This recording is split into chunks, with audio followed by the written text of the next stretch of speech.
Perkenalkan, saya Ayu Lestari dengan NPM terakhir 130. Teman-teman pernah berpikir nggak sih, kenapa harga barang dan jasa bisa naik, bisa turun? Kenapa ada orang yang susah cari kerja? Atau kenapa berita tentang perekonomian Amerika Serikat sangat berpengaruh terhadap perekonomian Indonesia? Hal ini sering kita dengar, tetapi kita belum acuh akan hal tersebut. Nah, kalau kita amati, perekonomian bukan hanya soal uang, tetapi juga bagaimana masyarakat memenuhi kebutuhan hidupnya. Maka dari itu, ilmu ekonomi hadir untuk menjawab pertanyaan-pertanyaan ini dalam ruang lingkup mikroekonomi maupun makroekonomi yang melihat keseluruhan sistem. Nah, sebagai mahasiswa, kita juga nggak bisa lepas nih dari realitas ini. Harga kebutuhan sehari-hari, kesempatan magang dan kerja, bahkan kebijakan pemerintah juga tidak lepas dari jangan yang namanya ekonomi.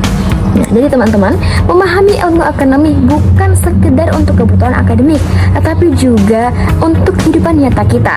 Maka dari itu, dalam beberapa menit ke depan, kita akan bersama-sama membahas terkait persoalan yang ditangani oleh makroekonomi, komponen makroekonomi, sejarah singkat makroekonomi, dan perekonomian Amerika Serikat sejak tahun 1970-an sebagai contoh nyata. Oke, mari kita bahas satu persatu. Yang pertama adalah persoalan yang ditangani dalam makroekonomi. Jadi teman-teman, ada 3 persoalan utama yang ditangani dalam makroekonomi. Yang pertama adalah pertumbuhan output, yang kedua ada pengangguran, dan yang ketiga ada kenaikan harga, inflasi atau deflasi. Nah, yang pertama adalah pertumbuhan output. Apa itu pertumbuhan output? Pertumbuhan output adalah peningkatan jumlah barang dan jasa yang diproduksi oleh suatu negara dari waktu ke waktu. Kita gunakan perumpamaan pabrik kue, teman-teman. Bayangkan sebuah pabrik kue. Jika pabrik tersebut bisa membuat lebih banyak kue dalam setiap tahunnya, maka pabrik tersebut bisa dikatakan mengalami pertumbuhan output. Lalu, yang menjadi permasalahan dalam makroekonomi di sini adalah bagaimana kita bisa membuat pabrik itu terus berkembang dan menghasilkan lebih banyak kue. Ini merupakan hal penting karena semakin banyak kue yang diproduksi, semakin banyak orang yang bisa menikmatinya. Dan itu membuat ekonomi negara menjadi lebih maju. Yang kedua adalah pengangguran. Apa itu pengangguran? Kondisi pengangguran terjadi ketika ada orang yang ingin bekerja tetapi tidak mendapatkan pekerjaan. Kita kembali lagi ke pabrik kue. Bayangkan ada banyak orang yang ingin bekerja di pabrik itu, tapi pabriknya hanya mempekerjakan sebagian saja karena produksi sedang menurun. Nah, yang menjadi persoalan dalam makroekonomi di sini adalah bagaimana kita bisa memastikan semua orang yang ingin bekerja mendapatkan pekerjaan. Karena kalau banyak yang menganggur, mereka tidak bisa mendapatkan penghasilan, dan hal ini akan berdampak buruk bagi ekonomi. Dan yang ketiga adalah perubahan harga. Perubahan harga terbagi menjadi 2. Yang pertama ada inflasi dan deflasi. Inflasi adalah ketika harga barang dan jasa naik secara umum. Misalnya, harga di pabrik kue kita tuh nanti naik terus-menerus. Dan yang kedua adalah deflasi. Deflasi adalah kebalikan dari inflasi, yaitu harga barang dan jasa turun secara umum yang aman dalam berbelanja dan bisnis. Nah, sekarang mari kita lihat bagaimana semua ini berhubungan. Oke teman-teman, jadi perilaku agregat adalah cara kita melihat keseluruhan perekonomian, seperti melihat semua pabrik kue di seluruh negeri dan bagaimana mereka memproduksi dan menjual kuenya. Nah, sedangkan ada istilah yang namanya harga lengket. Apa itu harga lengket? Harga lengket artinya harga kue di pabrik itu tidak mudah berubah dalam waktu singkat. Misalnya, jika tiba-tiba banyak orang yang tidak mau beli kue, pabrik nggak bisa langsung menurunkan harganya. Karena apa? Karena adanya kontrak atau kebiasaan. Nah, karena harga kue sulit berubah cepat, pabrik mungkin lebih memilih untuk mengurangi produksi dan mem-PHK pekerja dulu. Oke, ini menyebabkan pengangguran naik dan output menurun. Jadi, dalam makroekonomi, kita berusaha untuk menjaga agar yang pertama, produksi terus tumbuh. Yang kedua, pengangguran tetap rendah. Dan yang ketiga, harga stabil tanpa adanya inflasi atau deflasi yang berlebihan. Jadi, memahami perilaku agregat ini kita bisa membantu mengerti kenapa ekonomi kadang naik dan turun, dan bagaimana kebijakan pemerintah bisa membantu menstabilkan keadaan. Hai semuanya, perkenalkan nama saya Inayatullah Salsabila Putri Rika dengan 3 NPM terakhir 105. Di sini saya akan menjelaskan komponen makroekonomi. Komponen makroekonomi sendiri terdiri dari 3 komponen utama, yaitu sektor swasta yang terdiri dari rumah tangga dan perusahaan, sektor publik yang terdiri dari pemerintah, dan yang terakhir itu adalah sektor luar negeri yang terdiri dari negara-negara lain yang ada di dunia. Di dalam komponen makroekonomi ini terdapat diagram aliran melingkar. Diagram aliran melingkar ini adalah sebuah diagram yang menggambarkan tentang interaksi dan aliran antar sektor dalam perekonomian. Jika dilihat dari diagram tersebut, dapat dijelaskan secara sederhana bahwa rumah tangga menyediakan faktor produksi atau tenaga kerja kepada perusahaan. Perusahaan memberikan upah, sewa, bunga, dan juga keuntungan kepada rumah tangga sebagai balas jasa. Kemudian rumah tangga menggunakan pendapatan tersebut untuk membeli barang dan jasa yang disediakan oleh perusahaan. Sedangkan pemerintah dan sektor luar negeri juga ikut berinteraksi melalui pajak, belanja pemerintah, dan juga ekspor dan impor. Di dalam komponen makroekonomi ini terdapat 3 arena pasar.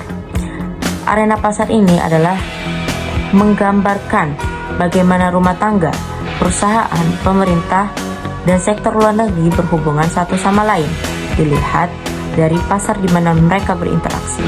3 arena pasar ini terdiri dari pasar barang dan jasa, pasar tenaga kerja, dan pasar uang atau finansial. Di dalam pasar barang dan jasa terdapat interaksi di mana rumah tangga dan pemerintah membeli barang atau jasa dari perusahaan. Perusahaan saling membeli barang atau jasa serta barang modal. Negara-negara lain juga membeli dan menjual barang atau jasa. Di pasar tenaga kerja terdapat permintaan di mana pemerintah dan perusahaan membeli atau meminta tenaga kerja dari rumah tangga. Sedangkan penawaran adalah di mana rumah tangga menawarkan tenaga kerja. Tenaga kerja ini juga ditawarkan atau didapatkan dari negara lain. Dan yang ketiga ada pasar uang atau finansial, di mana rumah tangga membeli saham dan obligasi atau meminjam uang. Sedangkan pemerintah meminjam uang dengan menerbitkan obligasi, surat pemerintah, dan surat utang. Sedangkan perusahaan meminjam uang untuk investasi dengan menerbitkan obligasi. Negara-negara lain di dunia juga memberikan atau meminta pinjaman. Pinjam-meminjam ini dikoordinasikan oleh lembaga keuangan seperti bank, koperasi, atau perusahaan asuransi. Pemerintah juga memiliki peran penting dalam menentukan kebijakan, seperti kebijakan fiskal dan kebijakan moneter. Kebijakan fiskal adalah kebijakan pemerintah yang berhubungan dengan pajak dan belanja pemerintah. Sedangkan kebijakan moneter adalah kebijakan yang dikeluarkan oleh bank sentral untuk mengatur jumlah uang yang beredar dan tingkat suku bunga dalam perekonomian. Hai semua, perkenalkan nama saya Zaskia Putri dengan 3 NPM terakhir 089. Di sini saya akan menjelaskan sejarah singkat makroekonomi. Sejarah makroekonomi mulai berkembang setelah terjadinya depresi besar tahun 1930-an, yaitu masa ketika ekonomi dunia mengalami kontraksi besar, pengangguran tinggi, dan harga-harga turun drastis. Masa krisis ini bermula pada Oktober 1929, ketika harga saham di Wall Street turun drastis. Banyak perusahaan yang bangkrut dan jutaan orang kehilangan pekerjaannya. Sebelum masa ini, para ekonom klasik percaya bahwa pasar akan selalu mencapai keseimbangannya melalui mekanisme harga dan upah. Namun, setelah terjadinya krisis besar ini, membuktikan bahwa pendapat itu tidak sesuai dengan kondisi ekonomi pada saat itu. Perubahan besar dalam ekonomi mulai berkembang dengan karya Keynes. Keynes sendiri menekankan bahwa pentingnya peran pemerintah dalam mengatur perekonomian, yaitu mengatur permintaan agregat agar mencapai kestabilan pasar. Ia berpendapat bahwa pemerintah sendiri dapat menggunakan kebijakan fiskal dan kebijakan moneter untuk mengurangi pengangguran dan mencegah resesi. Setelah Perang Dunia Kedua, teori Keynes semakin berpengaruh dalam negara-negara, termasuk Amerika Serikat, yang menggunakan kebijakan pemerintah dalam perekonomiannya. Dalam masa ini, istilah fine-tuning sering digunakan untuk mengartikan pemerintah dalam mengatur inflasi dan pengangguran agar ekonomi tetap stabil. Namun, pada tahun 1970-an terjadi masalah baru, yaitu stagflasi. Stagflasi sendiri adalah kondisi ketika terjadi inflasi tinggi dan pengangguran secara bersama-sama. Kondisi ini membuat keguncangan terhadap keyakinan dari teori Keynes karena menunjukkan bahwa kebijakan fiskal dan kebijakan moneter tidak selalu bisa mengatasi kedua masalah tersebut. Krisis ini atau stagflasi sendiri menandai awal dari munculnya teori-teori ekonomi baru yang memperbaiki kelemahan teori Keynes. Dengan demikian, sejarah makroekonomi mencerminkan perubahan besar dalam cara pandang ekonom terhadap pasar dan pemerintah. Dari depresi besar hingga stagflasi pada tahun 1970-an, ilmu makroekonomi terus berkembang dan mencari cara untuk mencapai kestabilan ekonomi yang berkelanjutan. Halo semuanya, perkenalkan nama saya Muhammad Wali Al-Faridu dengan NPM terakhir 084. Di sini materi saya adalah sejarah ekonomi Amerika Serikat sejak tahun 1970 hingga sekarang. Nah, Amerika Serikat dari tahun 1970 hingga sekarang itu sempat mengalami yang namanya stagflasi dan tingginya inflasi. Nah, kalau kita lihat dari grafik yang akan saya tampilkan di sini, nah, grafik ini menunjukkan bahwa Amerika Serikat sempat mengalami 5 periode resesi. Periode yang pertama terjadi pada 1974 kuartal 1 hingga 1975 kuartal 1. Periode yang kedua, periode yang resesi yang cukup panjang dari 1980 kuartal 2 hingga 1982 kuartal 4. Lalu periode resesi berikutnya 1990 kuartal 3 hingga 1991 kuartal 1. Di periode resesi yang keempat masuk ke tahun 2000-an, 2001 kuartal 1 hingga 2001 kuartal 3. Dan di periode resesi yang terakhir terjadi pada 2008 kuartal 1, 2009 kuartal 2. Bisa dilihat garis vertikal, garis yang melonjak ke atas itu merupakan GDP Amerika Serikat. Dari tahun ke tahun memang GDP Indonesia, Amerika Serikat itu naik terus, tapi beberapa kali sempat mengalami stagflasi dan resesi. Tingkat pengangguran di Amerika Serikat dari tahun 1970 hingga 2000 hingga sekarang bisa dilihat di sini. Nah, di Amerika Serikat pada periode pertama resesi, tingkat pengangguran di Amerika Serikat itu menyentuh hampir 10%. Lalu di periode resesi yang kedua, ini tingkat pengangguran tertinggi sepanjang sejarah Amerika Serikat, lebih dari 10%. Lalu di periode selanjutnya, di periode resesi yang terakhir, itu merupakan tingkat pengangguran tertinggi setelah dari periode resesi yang kedua itu, yaitu 10%. Selanjutnya saya akan menampilkan